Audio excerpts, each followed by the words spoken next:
உறவுகளுக்கு வணக்கம். இந்த வீடியோவில் என்ன விஷயத்தை பற்றி பார்க்க போகிறோம்னு சொன்னால், இந்த கனடாவில் தமிழர்களை இலக்கு வைத்து நடத்தப்படுகின்ற ஒரு வித்தியாசமான கொள்ளை சம்பவம் தொடர்பாக தான் இந்த வீடியோவில் பார்க்க போகிறோம்.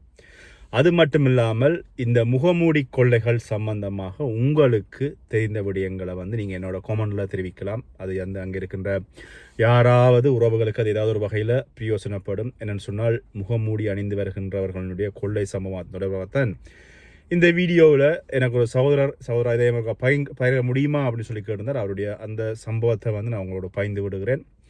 அதுக்கு முன்பதாக என்னுடைய சேனலுக்கு யாராவது வருகின்றவர்கள் என்னுடைய சேனலை சப்ஸ்கிரைப் பண்ணுங்கள். வளமையாக கேட்குறது தான், சப்ஸ்கிரைப் பண்ணி உள்ளே வாங்க. இது பற்றிய உங்களுடைய கருத்துக்களை என்னோட தெரிவிங்க, முடிஞ்சவரை ஷேர் பண்ணுங்கள்.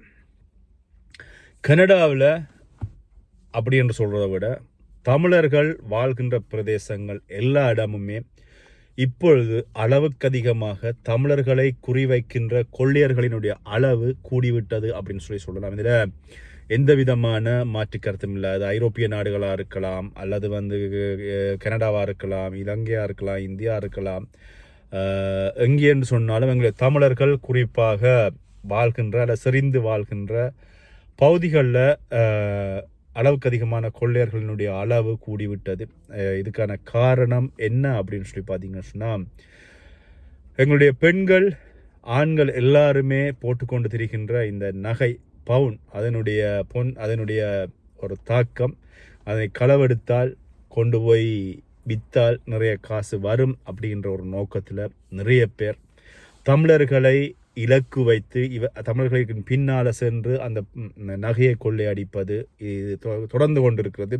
இப்போ பிரான்ஸ் அல்லது சுவிஸ் இப்படி நாடுகளை பொறுத்தவரையில் சொன்னால், சுவிஸில் கொஞ்சம் களவு குறைவே. நான் பிரான்ஸ், ஜெர்மன், லண்டனை பொறுத்தவரையில் அளவுக்கு அதிகமான கொள்ளைகள் கூட, அதுவும் குறிப்பாக வாகனங்களில் களவெடுப்பது, மோட்டர் சைக்கிளில் இடித்து விட்டு களவெடுப்பது, அதே மாதிரி ஏதாவது ஒரு அட்ரஸ் கேட்குறது மாதிரி களவெடுக்கிறது, ஒருத்தர் அட்ரஸ் கேட்க மற்றவர் கதவை திறந்து பேக் எடுத்துகிட்டு ஓடுறது.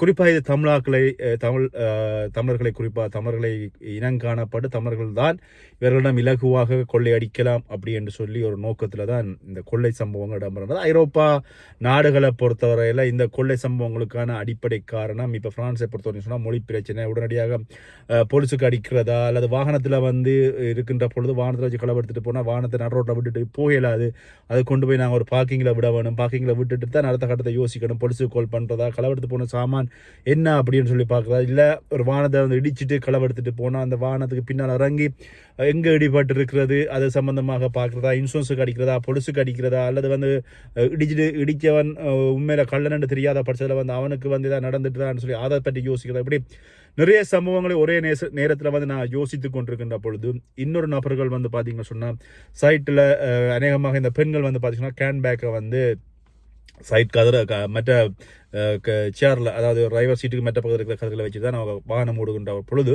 அதை இலகுவாக தூக்கி கொண்டு ஓடுகின்ற விஷயம் இடம்பெறுறது. இப்படி ஒரு சம்பவம் தான் கனடாவில் இடம்பெற்றிருக்கிறது. அதாவது பார்த்தீங்கன்னா, கனடாவில் இந்த முகமூடி கொண்டு திரிக்கின்ற பெண்கள் அப்படின்னு சொல்லப்படுகிறது.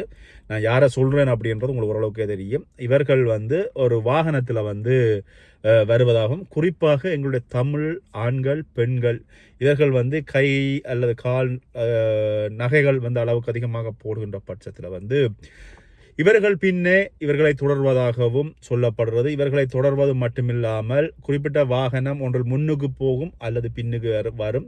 பின்னால் வருகின்ற வாகனம் அந்த வாகனத்தில் முட்டினதுக்கு அப்புறமா, அதாவது எக்ஸ்டெண்ட் பண்ணினதுக்கு அப்புறமாக அது சம்பந்தமாக நீங்கள் இறங்கி வாகனத்தை பார்க்கின்ற பொழுது அந்த வாகனத்துக்குள்ள இருக்கின்ற மற்ற நபரோ அல்லது வேறொரு வாகனத்தில் வருகின்ற நபரோ உங்களுடைய பேக்கையோ அல்லது உங்களுடைய வாகனத்தில் இருக்கின்ற நகையோ அல்லது உங்களுடைய களத்தில் கைகாலில் போட்டிருக்கிற நகைகளையோ அறுத்து கொண்டு ஓடுகின்ற ஒரு சம்பவம் இடம்பெற்றதாக சொல்லப்படுகிறது. இப்படியான சம்பவங்கள் இடம்பெறுகின்ற பொழுது குறிப்பிட்ட அந்த பகுதிகளில் நீங்கள் உடனடியாக நான் என்ன செய்கிறேன்னு தெரியாமல் திணறுகின்ற பொழுது, அல்லது சரி டக்குன்னு உங்களோட மைண்ட் மனசு மூளை செயற்பட்டதன் அடிப்படையில் சரி உடனடியாக அந்த வாகனத்தை நீங்கள் ஃபோட்டோ எடுக்கணும் அப்படின்னு சொல்லி எதிர்பார்க்கின்ற பொழுது, நீங்கள் உங்களோட ஃபோனை எடுத்து நீங்கள் ஃபோட்டோ எடுக்க முயற்சிக்கின்ற பொழுது அந்த காரினுடைய அல்லது அந்த வேனுடைய அந்த நம்பர் பிளேட் மேலே தூக்கப்படுகிறதா தூக்கப்படுவதாக சொல்லப்படுகிறது. இந்த நம்பர் பிளேட் வந்து தூக்குவதற்கு உள்ளே இருக்கின்ற நபர்கள் வந்து ஏதாவது ஒரு வழியில் வந்து அதை வந்து தூக்குறது அல்லது இழுத்து ஏதாவது செய்து அந்த நம்பர் பிளேட் இப்படி இருக்கிற நம்பர் பிளேட் வந்து இப்படி மேலே தூக்கப்படுவதாக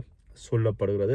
இதுக்கப்புறமாக என்ன செய்கிறது அப்படின்னு சொல்லி நீங்கள் யோசித்து அதுக்கப்புறமா பார்த்தீங்கன்னு சொன்னால் உடனடியாக அருகில் இருக்கிற போலீஸாரிடம் போலீஸ் நிலையத்துக்கு தான் நீங்கள் கால் பண்ணலாம் சொல்ல முடியும். அந்த இடங்களில் வந்து கேமராக்கள் இருக்கிறதா அப்படின்றத வந்து மிக அவதானமாக கேமரா இருந்தால் தான் உங்களை வந்து பரிசோதித்து எந்த கார் அடிப்பட்டது என்ன நம்பர்ன்னு சொல்லி கண்டுபிடிப்பார்கள். ஆனால் இது இப்போ எல்லா நாடுகள்லையும் இருக்கிற விஷயம் தான். ஒரு வாகனத்தினுடைய போலி இலக்கத்தகடுகள் அல்லது வேறு இலக்கத்தகடுகள் அல்லது வந்து இப்போ சில நம்பர்கள் எல்லாம் வந்து பார்த்தீங்கன்னு சொன்னால் இப்போ இங்கிலீஷ் எழுத்து இருக்கும். இப்போ இந்த இடையில வந்து நம்பர் இருக்கு. இப்போ ஃப்ரான்ஸில் வந்து பார்த்தீங்கன்னா முதல்ல இங்கிலீஷ் எழுத்து நடுவில் நம்பர் வந்து இங்கிலீஷ் எழுதி இருக்கும். அப்போ நம்பர் இருக்கிற இடங்களில் நம்பரில் சில இடங்களில் வந்து 8 இருக்கிற இடத்துல வந்து அந்த 8க்கு இருக்கிற கோடுகளை எடுத்து விட்டார்கள் சொன்னால் அது 0 அப்படின்னு சொல்லி வரும். இப்படியான சந்தர்ப்பங்களில் வந்து அவர்கள் என்ன செய்கிறார்கள் அப்படின்றது வந்து தெரியாமல் இருக்கும்.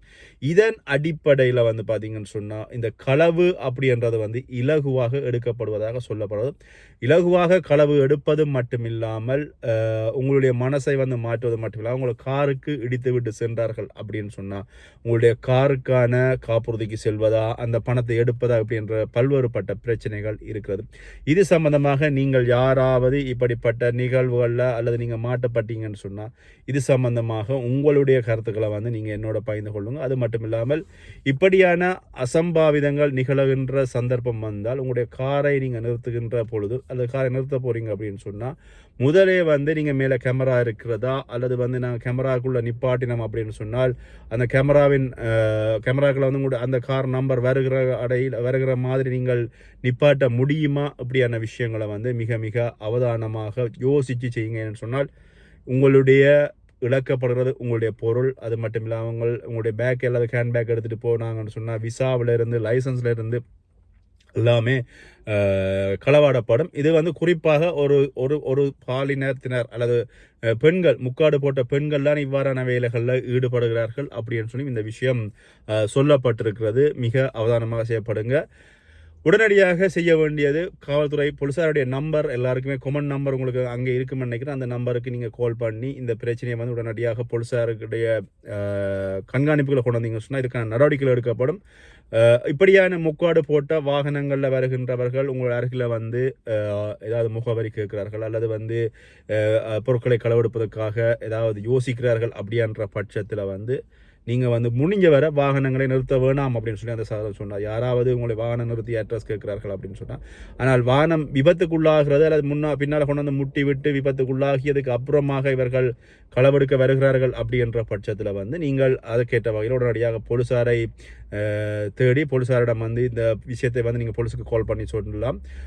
சொன்னால் தான் அவர்கள் உடனடியாக அந்த இடத்துக்கு விரைந்து வருகின்ற கூட இதுக்கான நடவடிக்கைகள் எடுக்கப்படும் அப்படின்னு சொல்லியும் இந்த விஷயத்தை வந்து பகிரமாறும் அன்போட ஒரு சகோதரன் வந்து கேட்டிருந்தார். இந்த விஷயம் அவர் சொன்ன விஷயத்தை அப்படியே நான் உங்களோட பகிர்ந்துக்கிறேன். இது பற்றிய மேலதிக தகவல்கள் மேலதிக விஷயங்கள் உங்களுக்கு தெரியும் அப்படின்னு சொன்னால் இதை நீங்கள் இன்னும் நீங்கள் கீழே கொமெண்டில் சொல்லலாம். கொமெண்டில் சொன்னீங்கன்னு சொன்னால் அது அவர்களுக்கு ஏதாவது ஒரு வகையில் வந்து பார்ப்பவர்களுக்கு வந்து பிரயோசனப்படுவது மட்டும் இல்லாமல் 4 பேருக்கு இதை ஷேர் பண்ணிங்கன்னு சொன்னால் கனடாவில் வாழ்கின்றவர்கள் மிக மிக அவதானமாக இருப்பார்கள். ஏற்கனவே பிரான்ஸில் இடம்பெற்ற கொள்ளைகள் சம்பந்தமாக நான் 2-3 விஷயங்கள் நான் பகிர்ந்திருக்கேன். அதே மாதிரி இப்போ கனடாவில் இருக்கின்ற ஒரு சகோதரன் இந்த விஷயத்தை அவங்களோட மக்களோடு பகிர்ந்து கொள்வது மட்டுமில்லாமல் அவருக்கு அவ்வாறான ஒரு அசம்பாவிதம் இடம்பெற்றிருக்கிறது. கையில் நகை போட்டிருக்கார், கழுத்திலே நகை போட்டிருக்கார். பக்கத்தில் வந்து அவருடைய துணைவியார் தாலிக்குடியில் வந்ததன் விளைவாகத்தான் இந்த விளைவு நடந்ததாக குறிப்பிட்ட சகோதரம் வந்து சொன்னார். அந்த விஷயம் உண்மையில் அவதானமாக இருங்கள் அப்படின்றத வந்து இந்த வீடியோ தெளிவாக சொல்லிக்கொண்டு மீண்டும் இது மாதிரி ஏதாவது சம்பவங்கள் இருந்தால் நீங்கள் என்னோட பகிர்ந்து கொள்ளலாம். நான் வந்து அதை ஷேர் பண்ணி விடுறேன். நன்றி, வணக்கம்.